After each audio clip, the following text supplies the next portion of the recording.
Lift your voice and give glory to God from the depth of your heart. Give him the praise that is due unto his name. Celebrate him and glorify him. Honor him and give him thanks. Honor him and give him thanks. Honor him and give him thanks.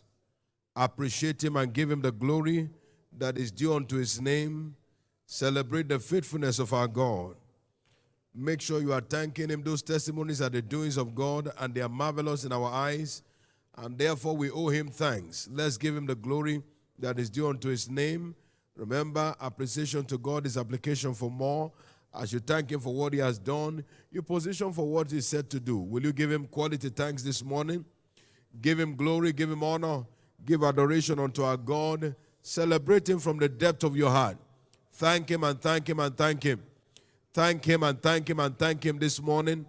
Also begin to thank him for the answers he has given to your prayers, that you have not prayed in vain, nor have you prayed into storage, but that God has heard you, and that he has answered you out of his holy hill this morning.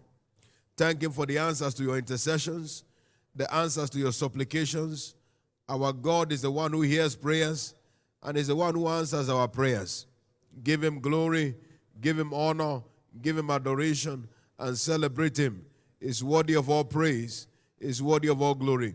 Now begin to ask the Lord to speak to you. Lord, I've come to hear from you today. All the people gathered late in the morning for to hear him. It is your voice I've come to hear this morning. Speak directly to me today by your word, and let your word transform my life. Thank you, mighty God. In Jesus' precious name we have prayed. Our Father, we are before you this morning with gratitude for all that you have done. Thank you for your mighty hand at work in our midst. And the evidence is clear in the testimonies that we have heard. And for it, we give you all of the praise and glory. Lord, we thank you for the answers you have given to our prayers. And this morning, our eyes are upon you. We ask that you will speak to us. By your word, let every one of us be changed and transformed. We give you the praise and glory for it. In Jesus' precious name we have prayed. Somebody believes, say louder, amen. Give Jesus a big hand, and please, you may be seated in his presence. It is my year of breaking limits. Yesterday, we began looking at this line of exhortation entitled Engaging the God of Speed Towards the Full Delivery of the 2020 Church Growth Agenda. Engaging the God of Speed Towards the Full Delivery of the 2020 Church Growth Agenda. One of the vital characteristics of God is that God is a God of speed.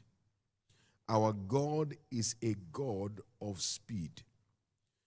God never runs out of time in the fulfillment of his word. In Romans chapter 9 and verse 28, it says that a short walk with the Lord make upon the earth. And in doing so, he started by saying he will finish the work. The word short there means quick. Our God is a God of speed. He specializes in executing his purpose speedily. In Jeremiah chapter 1 and verse 12, he said, "Thou hast well seen, and I will now hasten my word to perform it." Our God specializes in delivering his agenda speedily. He specializes in delivering his agenda speedily. In 2 Peter chapter 3 verse 8, we are made to see why it is that God is able to deliver things speedily. He said, "But beloved, be not ignorant of this one thing." What is that thing? One day is with the Lord as 1,000 years, and 1,000 years as one day. One day with the Lord is as 1,000 years. So when a person says, "Lord, there's only one day left," as far as God is concerned, it's like 1,000 years left. The time is overabundant for him to fulfill anything that he has said. That's why God is never out of time. He never runs out of time in fulfilling his word. He is a God of speed because to him, when he looks at one day, it is like 1,000 years that is left. So God never runs out of time. It means, therefore, that if we can understand this speed of God, then you and I can tap into his ability to see anything delivered. If God has said that he's going to multiply this church, and that will take place before November 29, 2020, and somebody is saying, but we're already on November 3rd. There are 30 days in November. There are 27 days left. With God, that is 27,000 years remaining.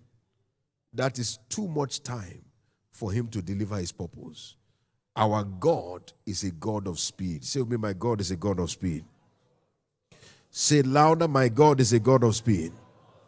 Say like you mean it, my God is a God of speed.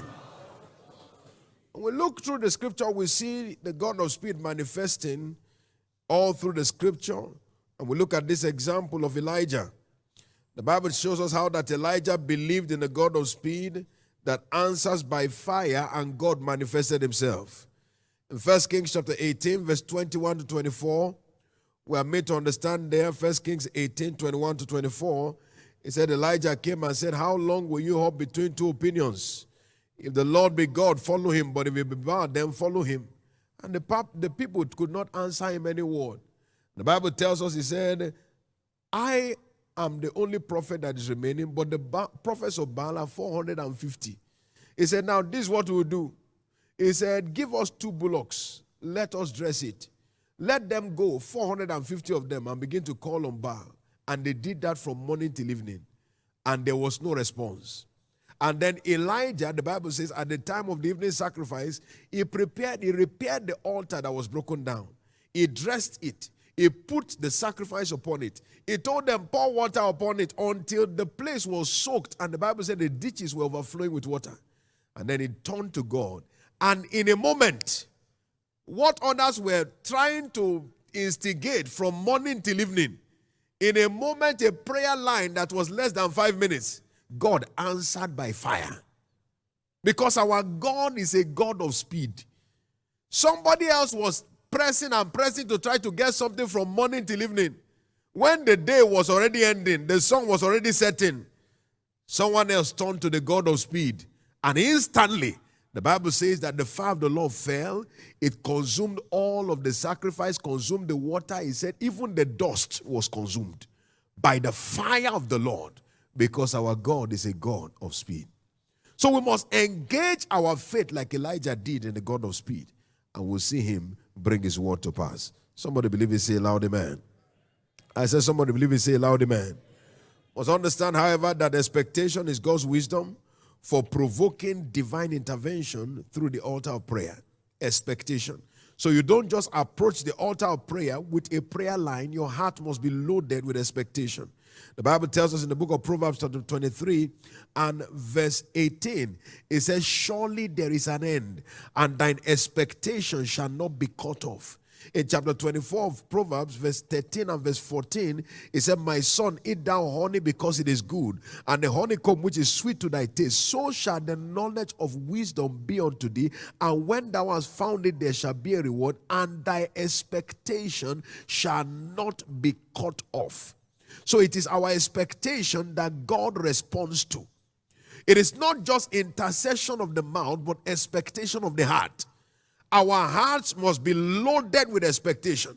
And when we do that, the God of speed steps in order to bring to pass his word.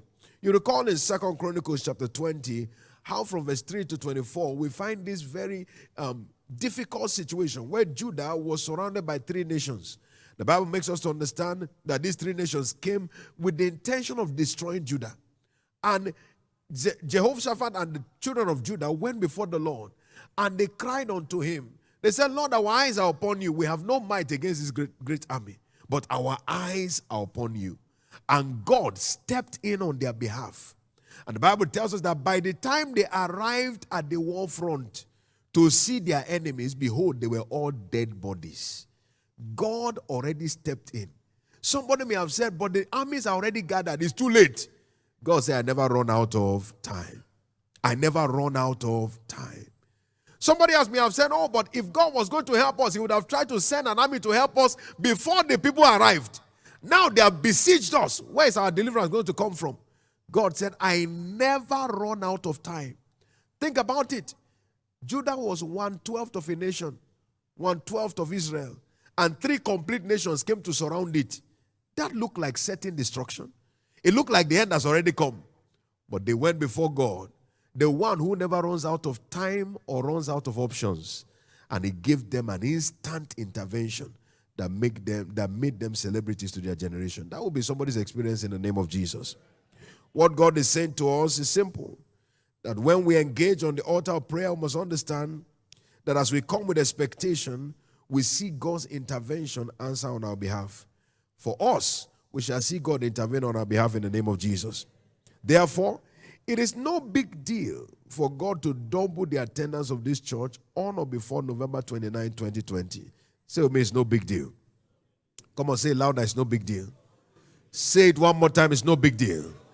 It is no big deal for God to double the attendance of this church on or before November 29, 2020.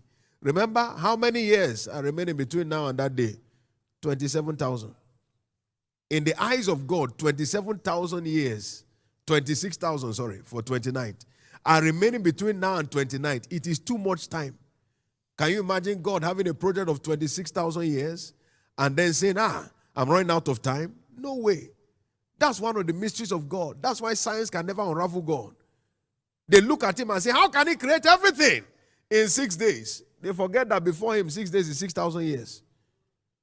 So he looks at it as too much time for him to fulfill his work. Therefore, for us, we must understand that God has not run out of time. God has not run out of options. The time is too much for God to deliver what God has said. All we must do is engage our faith. In Deuteronomy chapter 2 and verse 36, it said there was not one city too hard for us. The Lord delivered all into our hands. That's what God will do for us concerning Lagos, concerning Otta, concerning all of the environs. He will deliver them into our hands. Somebody believe it, say louder, amen. I said he will deliver them into our hands. Somebody believe it, say louder, amen. I said he will deliver them into our hands. Somebody believe it, say louder, amen. He will deliver them into our hands. You believe it, say louder, amen. So all we must do is to engage our faith. Engage our faith with a heart full of expectation, and we'll see God go to work on our behalf. We have seen it before, and we're going to see it in a greater measure than ever before in the name of Jesus Christ. In Acts 13:44, we are told that the next Sabbath day, he said, almost the whole city gathered together to hear the word of the Lord. The next Sabbath day, as at that time, no flyer, but the next Sabbath day, almost the whole city gathered. Our God is a God of unlimited possibilities. He said, now unto him that is able to do exceeding abundantly above all that we can ask or think, according to the power that is at work in you. All we need is to engage our faith with expectation, and you will see God go into action. We are going to see the hand of God in unusual ways in this prophetic season in the name of the Lord Jesus Christ. I said we will see his hand in unusual ways. When God whistles, there's no one that can resist it. He said, I will hiss. They will come from the ends of the earth, and they will come with speed swiftly. When God hisses across Lagos, hisses across Otta, hisses across all the various environs, you will see people jumping out of the various corners. No one can resist it because God has already made his call. That's what's going to happen for us as a church in this prophetic season. We are going to see not only the growth of the church, but flow. People flowing in like water. Somebody believe it, say loud amen. I said somebody believe it, say loud amen. What is required of you and me, therefore, is engage your faith. You are praying, pray in faith. Pray with expectation in your heart. Begin to see it come to pass in your heart. Pray with faith and with expectation. You are on the harvest field, do it with faith and expectation. And as you do, you will see the hand of God in unusual dimensions. Shall we rise on our feet? Lift your hand, lift your voice. Lord, I receive grace for effective engagement in this prophetic season. I receive grace. I receive grace. I receive grace. Lift your voice and pray. Lift your voice and pray. Take grace from God. I receive grace for effective engagement of my faith, effective engagement of expectation as I go forth in this prophetic season. Every time I stand on the altar of prayer, let it be effective. On the harvest field, let it be effective. Lift your voice and pray from the depth of your heart. Pray from the depth of your heart. Pray from the depth of your heart. Lord, I receive grace. Make sure you are not muttering words, you are praying. You are not muttering your words, you are praying. My Father, my God, I receive grace from you. I receive grace from you. I receive grace from you. I receive grace from you. I receive grace from you. I receive grace from you. I receive grace, grace, grace from you. In the name of Jesus. I receive grace. I receive grace. Grace for effective engagement in this prophetic season. Let it be made available to me in the name of Jesus Christ. Thank you, mighty God. And blessed be your name. In Jesus' precious name we have prayed. We have heard enough testimonies to know that nobody serves God for nothing. Anytime you engage in serving God, you are too sure of the hand of God working on your behalf. Therefore, in this prophetic season, I see your greatest testimonies being delivered supernaturally. Somebody believe it, say loud amen. And that without sweat, that without struggle, in the name of the Lord Jesus. No one seeks God first and ends up last in life. As you put God first in this season, I see him elevating you to heights that you cannot currently imagine. And that will take place within this prophetic season in the name of Jesus Christ. Therefore, take responsibility. Dive into action. The altar of prayer is there. Dive into action. The harvest field is there. Dive into action. Take responsibility, and then God begins to decorate you supernaturally. That will be your experience in the name of the Lord Jesus Christ. You believe it, say loud amen. Don't forget, we have the morning and evening prayer raid going on. 8 a.m. to 10 is the morning prayer raid, and then evening raid 5 to 6 p.m. across all of our various districts and provincial centers. Make sure for all of those concerned, be there. You are believing God for a miracle job, make sure you are there. You're a nursing mother, make sure you are there. You're a retiree, just take advantage of the opportunity. If you're on your way to God, gospel raid on the way to work. Make sure you are reading as you go. Your break time, take advantage of it. Your closing time, take advantage of it. Just get busy for Jesus, and God will get busy for you. He will begin to take care of all the various areas of your life until you become a living testimony. That will be your experience. In Jesus' name. Speak to the day right now. Make your decree concerning the day. You will decree a thing and God will deliver it. Therefore, speak to the day right now. Speak to the day right now. Speak to the day right now. Speak to the day right now. Speak to the day right now. Make your decree. This day is blessed. A day of testimonies. Good tidings come your way today. In the name of Jesus, doors open today. Doors open today. Doors open today. Doors open today. In the name of Jesus Christ. A blessed day, a testimony day, a breakthrough day in the name of Jesus. Thank you, mighty God. In Jesus' precious name we have declared. All that you have declared shall be your experience today. In the name of Jesus Christ, so shall it be. In Jesus' precious name. Let's share the goodness of the Lord together. Surely God's goodness and mercy shall follow us all the days of our lives, and we shall dwell in the house of the Lord forever. Amen. Peace. It's my year of breaking limits. What eyes have not seen nor ears heard shall be your experience all through the year 2020. Congratulations. Amen and amen. You are blessed.